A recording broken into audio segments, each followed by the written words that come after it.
लातेहार सदर प्रखंड के सीसी पंचायत क्षेत्र में अबुआ आवास योजना के मजदूरी भुगतान में बड़ा फर्जीवाड़ा सामने आया है।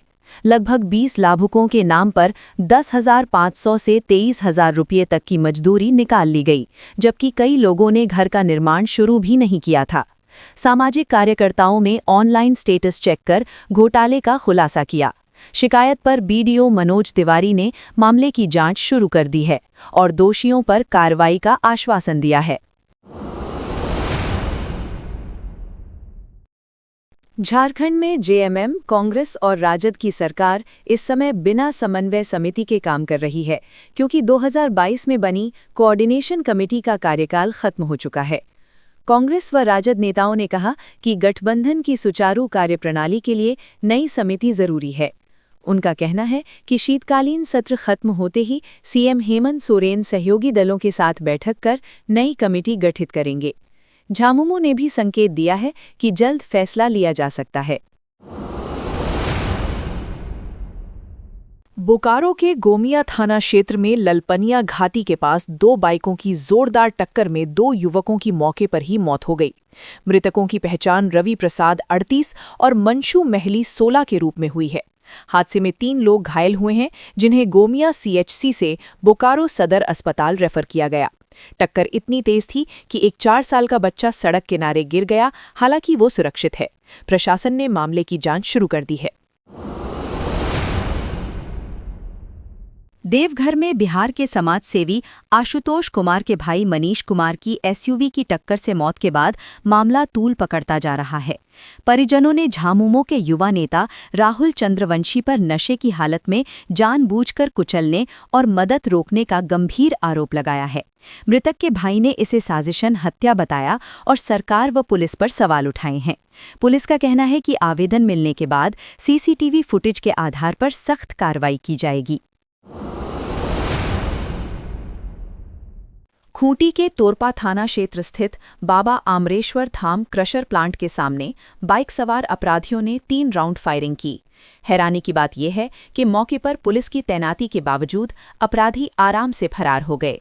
बताया जा रहा है कि प्लांट संचालक से पहले रंगदारी मांगी गई थी।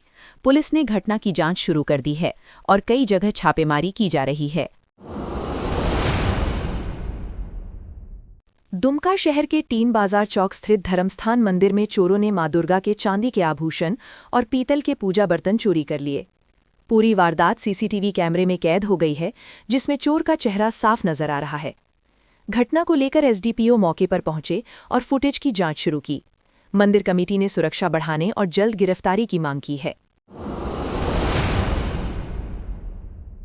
चिरकी पलमा से पांड्या डीह तक बनी पीएमजीएसवाई सड़क 3 साल बाद भी अधूरी है और गार्डवाल भी जैसे तैसे बना दिया गया है। ये सड़क उग्रवाद प्रभावित इलाके से होकर गुजरती है, जिसे प्रशासन ने खास प्राथमिकता में रखा था। स्थानीय लोगों ने घटिया निर्माण और विभागीय लापरवाही के आरोप लगाए हैं।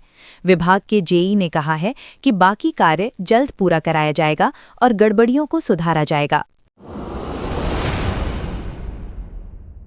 रामगढ़ के जेल रोड इलाके में 12 लाख रुपए और सोना चांदी की चोरी के मामले में पुलिस ने शनि करमाली उर्फ शनि लोहरा को बोकारो से गिरफ्तार किया है। आरोपी के पास से 4,12,000 रुपए, सोने चांदी के जेवर और मोबाइल बरामद किए गए हैं। पूछताछ में आरोपी के बोकारो और रामगढ़ में पूर्व के आपराधिक मामले भी सामने आए हैं। एसपी ने बताया कि तकनीकी साक्ष्यों के आधार पर ये बड़ी सफलता मिली है। पलामू के पांकी थाना क्षेत्र के जंगल में चल रही अवैध शराब फैक्ट्री का पुलिस ने खुलासा किया है। बिहार सप्लाई के लिए बनाई जा रही शराब के साथ 4 आरोपियों को गिरफ्तार किया गया है। मौके से भारी मात्रा में कच्ची शराब और निर्माण सामग्री बरामद हुई है। एसपी ने बताया कि 2 आरोपी पहले भी इसी तरह के मामलों में जेल जा चुके हैं। केंदुआडीह में कार्बन मोनोऑक्साइड गैस रिसाव को लेकर बीसीसीएल प्रबंधन पूरी तरह सतर्क है। सीएमडी मनोज कुमार अग्रवाल ने राहत कैंप पहुंचकर प्रभावित लोगों से बातचीत की और कहा कि सुरक्षित पुनर्वास सबसे बड़ी प्राथमिकता है। आईआईटी, आईएसएम, सीआईएमएफआर और सीएमपीडीआई की टीम लगातार निगरानी कर रही है। बुधवार को कोल इंडिया के चेयरमैन धनबाद पहुंचकर स्थिति की समीक्षा करेंगे। झारखंड लोक सेवा आयोग ने लंबे इंतजार के बाद बाल विकास परियोजना पदाधिकारी (CDPO) की मुख्य परीक्षा का परिणाम जारी कर दिया है। इस परीक्षा में कुल 163 अभ्यर्थी सफल हुए हैं, जबकि कुल 64 पदों पर बहाली होनी है, जिनमें 32 पद महिलाओं के लिए आरक्षित हैं। ये भर्ती प्रक्रिया 2023 के विज्ञापन से शुरू हुई थी और मुख्य परीक्षा अगस्त 2024 में हुई थी। रिजल्ट में देरी से नाराज अभ्यर्थियों ने हाल ही में भूख हड़ताल भी शुरू की थी, जिसके बाद आयोग पर दबाव बढ़ा। अब सफल अभ्यर्थियों को 50 अंकों के इंटरव्यू से गुजरना होगा, जिसके बाद अंतिम चयन सूची जारी की जाएगी। शीतकालीन सत्र के चौथे दिन सदन की कार्यवाही शुरू होने से पहले भाजपा विधायकों ने विधानसभा पोर्टिको में सरकार के खिलाफ जोरदार प्रदर्शन किया। हाथों में तख्तियां लेकर गैस सिलेंडर 450 रुपये, धान का MSP 3200 रुपये और लंबित छात्रवृत्ति को लेकर नारेबाजी की गई। इस दौरान विधायक नीरा यादव ने क्या हुआ तेरा वादा गीत गाकर अपना विरोध जताया। बीजेपी का आरोप है कि सरकार चुनावी वादों को पूरा करने में पूरी तरह विफल रही है।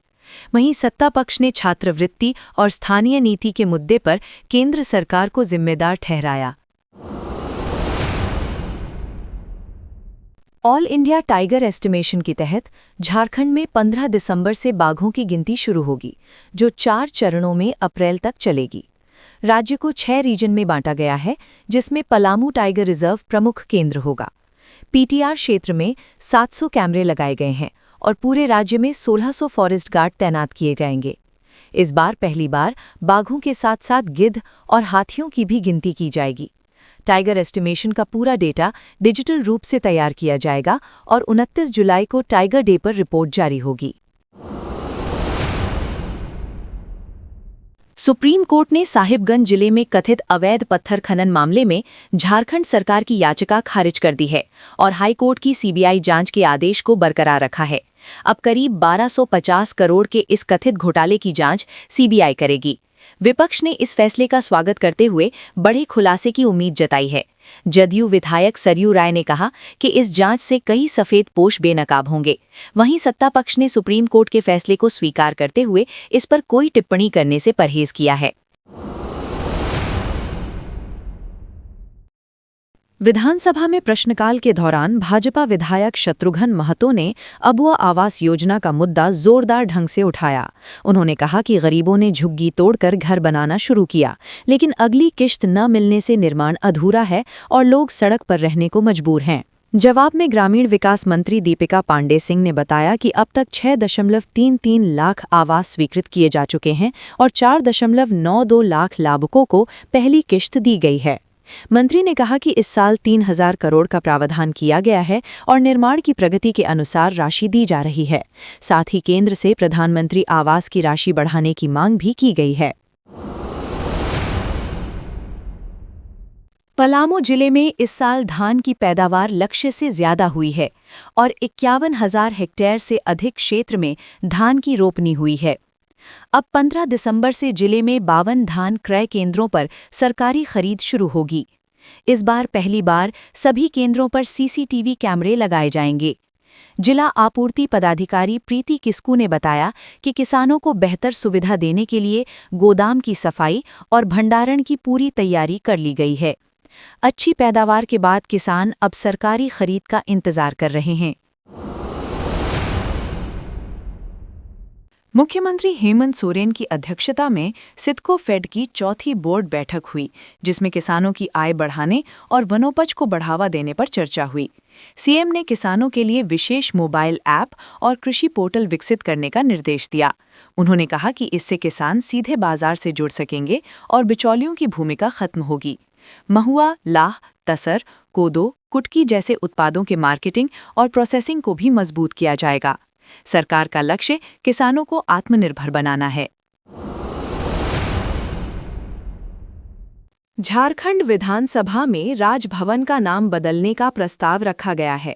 संसदीय कार्य मंत्री राधाकृष्ण किशोर ने कहा कि रांची स्थित राजभवन का नाम बिरसा भवन और दुमका राजभवन का नाम सीदो कान्हू भवन किया जाए। उन्होंने स्पष्ट किया कि राजभवन राज्य सरकार की संपत्ति है और नाम बदलने का अधिकार राज्य सरकार के पास है। हाल ही में राजभवन का नाम लोक भवन किया गया था। अब इस नए प्रस्ताव पर राजनीतिक चर्चा तेज हो गई है। नेता प्रतिपक्ष बाबूलाल मरांडी ने झारखंड भवन से जुड़े नए सर्कुलर पर सवाल खड़े किए हैं। उन्होंने कहा कि अब सिर्फ विधायकों के सगे संबंधी ही वहां ठहर सकते हैं, जो जनप्रतिनिधियों के लिए सही नहीं है। उन्होंने ये भी मांग की कि दिल्ली स्थित ऊर्जा विभाग के गेस्ट हाउस की 5 साल की जांच हो। संसदीय कार्य मंत्री राधाकृष्ण किशोर ने इस मामले पर सरकार के स्तर पर विचार का भरोसा दिया है। राजधानी रांची समेत पूरे झारखंड में उत्तर पश्चिमी हवाओं के कारण ठंड का प्रकोप बढ़ गया है। मौसम विभाग के अनुसार अगले 3 दिनों तक तापमान में 2 डिग्री सेल्सियस तक की गिरावट हो सकती है। गुमला में न्यूनतम तापमान 5.3 डिग्री और रांची में 10.6 डिग्री दर्ज किया गया है। सुबह के समय कोहरा और धुंध छाए रहने की संभावना है। लोगों को ठंड से बचाव की सलाह दी गई है। धनबाद की केंदुआडेह कोलियरी में 3 दिसंबर को हुए गैस उत्सर्जन में 2 महिलाओं की मौत और हजारों लोगों के प्रभावित होने के बाद मामला प्रधानमंत्री कार्यालय तक पहुंच गया है। बुधवार को कोयला मंत्रालय की उच्च स्तरीय टीम मौके पर पहुंची और प्रभावित इलाकों का सीधा निरीक्षण किया। टीम ने राजपूत बस्ती, अस्पताल, कंट्रोल रूम सहित कई इलाकों का दौरा किया और विशेषज्ञों के साथ बैठक की। कोयला मंत्री ने मुख्यमंत्री हेमंत सोरेन को पत्र लिखकर स्थिति की गंभीरता बताई है। बीसीसीएल के अनुसार करीब 3000 लोग प्रभावित हैं और 500 परिवारों को शिफ्ट करना जरूरी है। विशेषज्ञों ने पुष्टि की है कि खदानों से शुरुआती दौर में निकलने वाली गैस कार्बन मोनोऑक्साइड होती है, जो महज 50 ppm में भी जानलेवा साबित हो सकती है। सिम्फर के वैज्ञानिकों की टीम केंदुआ में जहरीली गैस के हॉटस्पॉट की पहचान करने में लगी है और गैस की मात्रा कम करने के लिए मिट्टी की कटाई तथा गड्ढों की भराई जैसे उपाय कर रही है। वैज्ञानिक तापमान और गैस मापक यंत्रों के साथ प्रमुख इलाकों की मापी कर रहे हैं। 1 सप्ताह में विस्तृत रिपोर्ट तैयार की जाएगी ताकि रिसाव के स्रोत और रोकथाम के निष्कर्ष सामने आ सकें। साहिबगंज के किसानों की याचिका पर हाईकोर्ट ने जिला प्रशासन को सीमा निर्धारण का आदेश दिया, जिसके बाद अधिकारियों की संयुक्त टीम ने बिहार के बैजनाथपुर दियारा पहुंचकर मापी की प्रक्रिया शुरू की। पिछले 25 वर्षों से दबंग लोग रामपुर मौजा की 1000 बीघा जमीन पर कब्जा किए हुए हैं, जिससे 105 किसान खेती नहीं कर पा रहे। किसानों ने बताया कि आवेदन देने के बावजूद प्रशासन ने वर्षों तक कार्रवाई नहीं की। अब टीम के सक्रिय होने से किसानों को न्याय की उम्मीद जागी है और प्रशासन ने जल्द मापी कराने का आश्वासन दिया है। उत्क्रमित उच्च विद्यालय डांगापाड़ा के प्रधानाध्यापक आनंद कुमार भगत को शिक्षा में नवाचार और उत्कृष्ट नेतृत्व के लिए राष्ट्रीय स्तर पर बेस्ट प्रिंसिपल झारखंड अवार्ड से सम्मानित किया जाएगा। उनके नेतृत्व में विद्यालय के परिणाम, गतिविधियां और सीखने की गुणवत्ता में उल्लेखनीय सुधार हुआ है। ये सम्मान मुंबई के बॉम्बे एग्जीबिशन सेंटर में आयोजित समारोह में दिया जाएगा। आनंद भगत ने ये उपलब्धि पूरे विद्यालय परिवार और छात्रों के समर्पण को समर्पित की है, जिससे जिले में खुशी का माहौल है। हजारीबाग के कोर्रा मटवारी स्थित एक लॉज में पढ़ाई कर रहा 17 वर्षीय अंकित कुमार राय फंदे से लटका मिला। पिता से फोन पर उसने कहा था कि रूममेट आते ही साथ में भोजन करेगा, लेकिन कुछ देर बाद साथी ने कमरे का दरवाजा तोड़कर उसे मृत पाया। अंकित पढ़ाई में होशियार था और 10वीं में 95% अंक लाया था। परिवार का कहना है कि उसे किसी प्रकार की मानसिक समस्या नहीं थी। पुलिस ने सुसाइड नोट बरामद कर जांच शुरू कर दी है।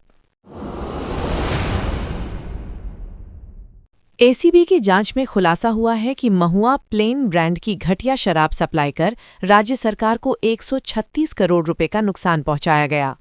छत्तीसगढ़ के शराब कारोबारी नवीन केडिया को मुख्य आरोपी बनाया गया है।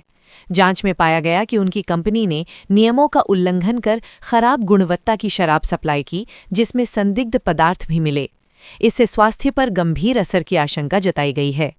केडिया पर छत्तीसगढ़ में भी शराब घोटाले के मामले दर्ज हैं और अब झारखंड एसीबी ने भी उन्हें अभियुक्त बनाया है।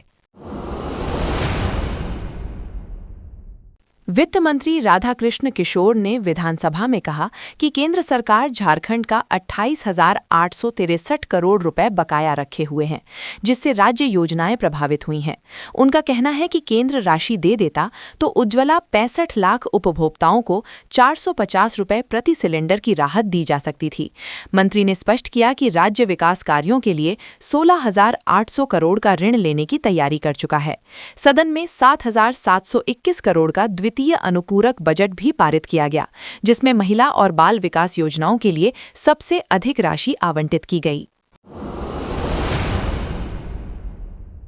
मंत्री योगेंद्र प्रसाद ने विधानसभा में कहा कि माइंस डेवलपर ऑपरेटर मॉडल से राज्य को कोई नुकसान नहीं है और ग्राम सभा के माध्यम से 100 रुपये प्रति सीएफटी की दर से बालू उपलब्ध कराया जा रहा है। हाईकोर्ट के निर्देश के बाद पैसा कानून लागू होने पर बालू घाटों की नीलामी फिर शुरू की जाएगी। विधायक नवीन जायसवाल ने आरोप लगाया कि आम लोगों को 100 रुपये सीएफटी की दर से बालू नहीं मिल रहा और नए नियमों से बाहर राज्यों की कंपनियां लाभ उठाएंगी। सरकार ने सभी आरोपों को खारिज कर प्रक्रिया जल्द सामान्य करने की बात कही। राज्य में सोमवार देर रात और मंगलवार को हुए 3 अलग-अलग सड़क हादसों में 5 लोगों की दर्दनाक मौत हो गई। बोकारो की गोमिया में 2 मोटरसाइकिलों की टक्कर में 2 युवक मारे गए और एक 4 वर्षीय बच्चा गंभीर रूप से घायल है। हजारीबाग के चौपारण में गैस टैंकर ने पैदल जा रहे 2 युवकों को कुचल दिया, जिससे मौके पर ही उनकी मौत हो गई। गढ़वा में अवैध रेत ढुलाई के दौरान ट्रैक्टर पलटने से 20 वर्षीय युवक की जान चली गई। सभी मामलों में पुलिस जांच जारी है। रांची के डोरंडा और सदर थाना क्षेत्र में सोमवार को 2 बड़ी हिंसक घटनाएं हुईं। डोरंडा में 2 गुटों के बीच वर्चस्व को लेकर भिड़ंत हुई, जिसमें भुजाली और पिस्तौल से हमला किए जाने के आरोप लगे हैं। दोनों पक्षों ने एक दूसरे पर दुकान तोड़ने, लूटपाट और परिवार को धमकाने का आरोप लगाया है। दूसरी घटना बूटी मोड़ पर हुई, जहां एक युवक को 6 लोगों ने मिलकर गंभीर रूप से पीटा। पुलिस ने दोनों मामलों में एफआईआर दर्ज कर आरोपियों की गिरफ्तारी के लिए टीम गठित कर दी है।